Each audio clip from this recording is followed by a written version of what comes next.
నెలల తరబడి ఎన్ని మందులు వాడినా మీ మోకాల నొప్పులు తగ్గట్లేదా? ప్రాణ పెయిన్ క్లినిక్ లో అత్యాధునిక చికిత్స. మహేష్మతి ఊపిరి పీల్చుకో అన్నట్లుగా కొన్ని రోజుల గ్యాప్ తర్వాత బాక్స్ ఆఫీస్ కు తిరిగి కొత్త ఉత్సాహాన్ని తీసుకొచ్చింది కల్కి 2898 ఏడి సినిమా. మన దేశంలోనే కాదు విదేశాల్లోనూ కొన్ని రోజులుగా సినీ ప్రియులు ఈ సినిమా గురించే మాట్లాడుకుంటున్నారు.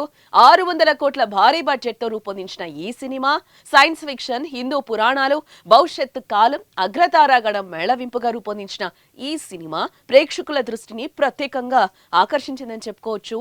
ఎప్పుడెప్పుడా అని దేశ విదేశాల్లో ఉన్న డార్లింగ్ ఫ్యాన్స్ ఎదురు చూసేలా చేసింది. అయితే సినిమా విడుదల కోసం ఒక్క రోజు ముందు నుంచే సందడి మొదలవగా గురువారం రోజున ప్రపంచ వ్యాప్తంగా కల్కి 2898 ఏడి చిత్రం థియేటర్లలో విడుదలైన విషయం మనకు తెలిసిందే. ఇప్పటికే పూర్తిగా మొదటి 3 రోజుల టికెట్స్ కూడా అడ్వాన్స్ బుకింగ్ అయిపోయాయి.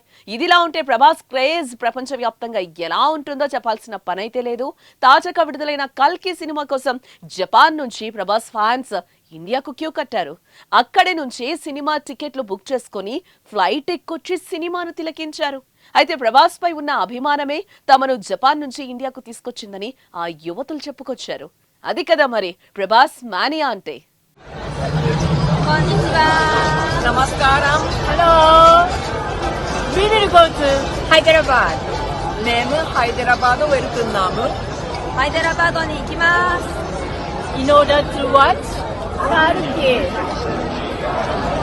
కల్కి చూడటానికి వెళ్తున్నాము. కల్కిを見に行きます。At the best theater.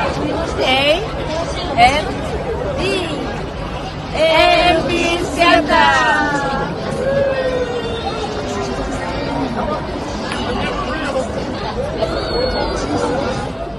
సుమన్ టీవీలో మీ పర్సనల్ అండ్ బిజినెస్ ప్రమోషన్స్ కోసం కింది నెంబర్కి కాంటాక్ట్ చేయండి.